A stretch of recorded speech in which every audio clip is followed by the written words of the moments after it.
ধানমন্ডির ৫ নম্বর রোডের ১৬ নম্বর বাড়িটি বাংলাদেশ নৌবাহিনীর সাবেক প্রধান মাহবুব আলী খানের। ১৯৭৯ সালে এই বাড়িতে একটি স্কুল চালু করেন তার স্ত্রী সৈয়দা ইকবাল মান্দ বানু। তবে এটি ৮-১০টা স্কুলের মতো নয়। সমাজের সুবিধাবঞ্চিত শিশুদের জন্য যাত্রা শুরু করে সুরভি নামের এই প্রতিষ্ঠান। গত ৪৬ বছরে এই উদ্যোগের মাধ্যমে শিক্ষার আলোয় আলোকিত হয়েছেন ৪০ লাখ শিশু কিশোর।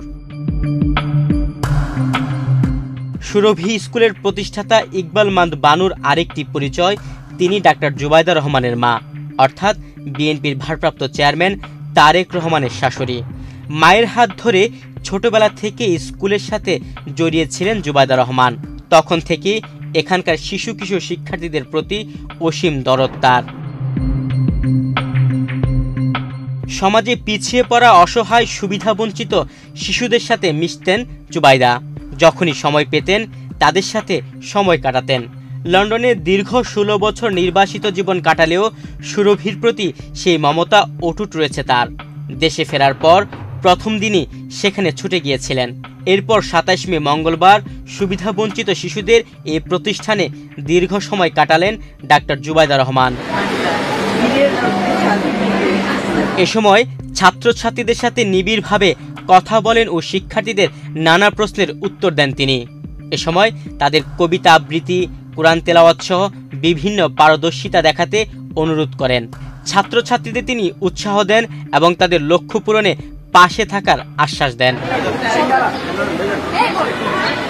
এ সময় ৪৭ বছর ধরে দেশ জুড়ে চলা সুরভির কর্মকাণ্ডের আলোকচিত্র ও ছবির প্রদর্শনী ঘুরে দেখেন ডাক্তার জুবাইদা রহমান। নিজের মা ও সুরভির প্রতিষ্ঠাতা সৈয়দা ইকবাল মান্দ বানুর আঁকা ছবিগুলো প্রদর্শন করেন। এক পর্যায়ে সুরভির উপর নির্মিত একটি ভিডিও চিত্রের প্রদর্শনী উপভোগ করেন ডাক্তার জুবাইদা রহমান। সুরভির মাধ্যমে শিক্ষার্থীদের পাঠদান কর্মসূচি ছাড়াও বিভিন্ন সমাজ কল্যাণমূলক কাজ করা হয়।